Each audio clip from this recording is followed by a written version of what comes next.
Hello students, today we are going to discuss about the types of accounts. An account is a record of transactions under a particular head. So, accounts can be classified according to two approaches. One is traditional approach and another one is modern approach. Today we will discuss the traditional classification of accounts. So according to this classification, accounts can be divided into two parts, that is personal accounts and impersonal accounts. So what are personal accounts? Accounts which relate to persons, that is individuals, firms, debtors or creditors, they are personal accounts. And personal accounts are further divided into three categories, that is natural personal accounts, artificial personal accounts and representative personal accounts. Natural personal accounts are those accounts which are the creations of God. For example, the natural persons, Ram's account, Meena's account, they are all human beings. So the accounts related to the human beings who are the creations of God, so their accounts are known as natural personal accounts. For example, Ram's accounts, Meena's account and so on. Artificial personal accounts. Artificial persons are the corporate bodies that have a separate legal entity. Any company, Hindustan Unilever Limited or ITC, any of the companies that are created by the law, that are the statutory bodies and the corporate bodies. So any company's name, if the transaction is being entered into by a company's name, then that company is the artificial person and its account is known as artificial personal account. Next is representative personal accounts. Representative, as the name suggests, are the accounts that represents group of persons or normally a person. For example, prepaid rent, outstanding rent. Your rent is due to your landlord. You have to pay your rent to the landlord and you have paid advance rent, that is prepaid rent, for 2 months. Instead of writing landlord's account, you will write prepaid rent account, but this prepaid represents landlord. That is why prepaid rent, outstanding rent, these are the representative personal accounts. Next is impersonal accounts. The accounts which are not personal, that means they are not related to the persons. In this category also we have two accounts, real accounts and nominal accounts. What are real accounts? Accounts which relate to tangible or intangible assets of the firm. Remember, what are tangible? The things which we can touch and the things that can be physically seen, and intangible which cannot be touched. So land, building, cash, they are the tangible assets. Goodwill and patents are the intangible assets because we are not able to see patents, goodwill in a physical form. So they are intangible assets, but they are considered as real accounts. Real accounts, accounts which relate to tangible or intangible assets of the firm.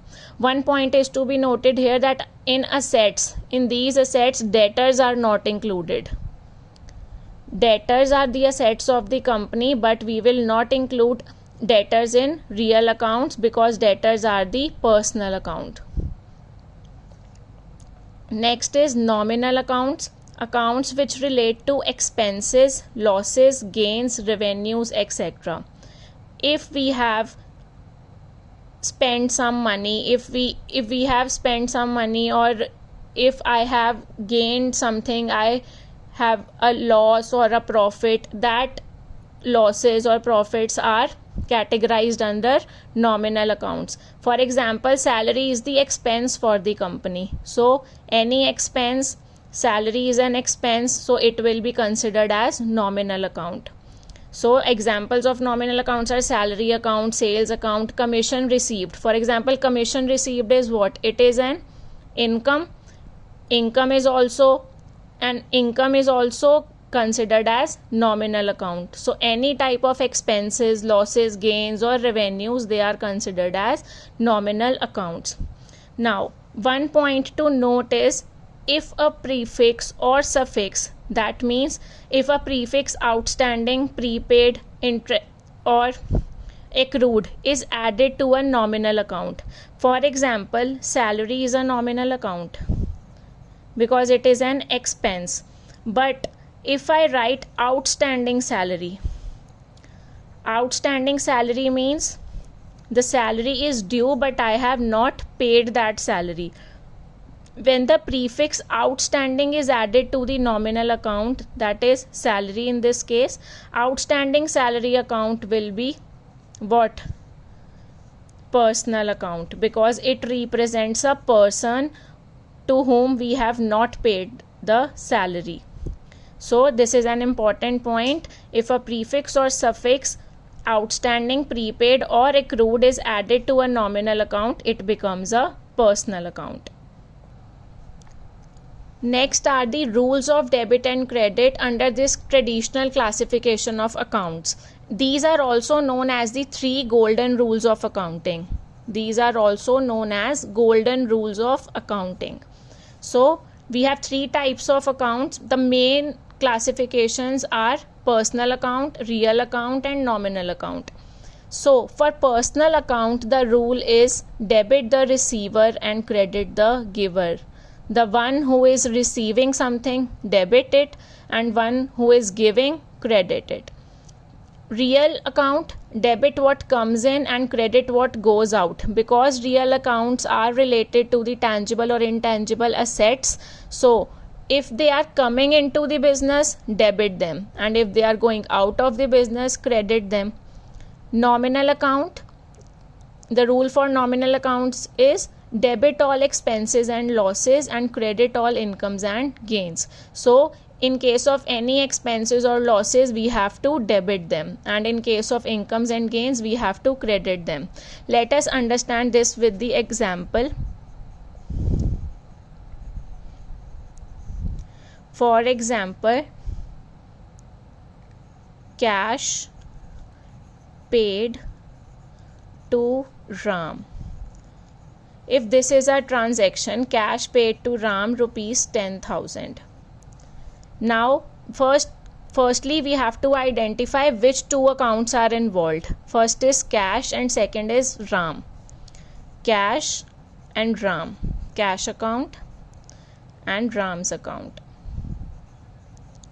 Now cash is a real account because it is a tangible asset, real account. Ram's account, as it is a name of a person, so it will be a personal account. Now, who is to be debited and who is to be credited? Cash account, cash is paid, that means cash is going out. As it is a real account, we have to make this a rule. We have to use this rule in this.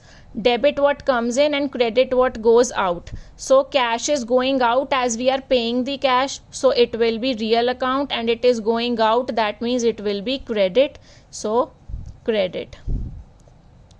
This account will be credited. Now Ram's account, Ram is receiving cash. It is a personal account. See the rule for personal account.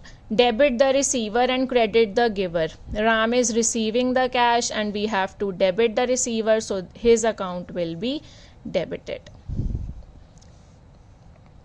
Now one more example. Salary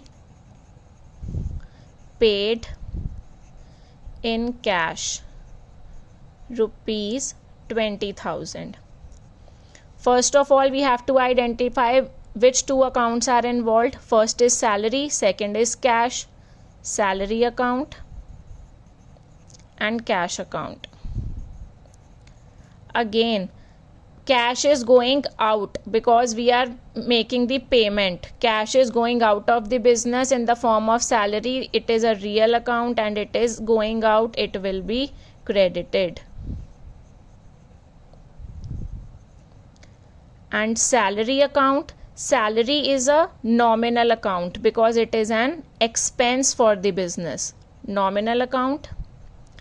And according to the rule for the nominal account, it is debit all expenses and losses and credit all incomes and gains. So we have to debit it. So salary account will be debited. I hope these 3 rules are clear to all of you, and the modern approach we will discuss in the next video. Thank you.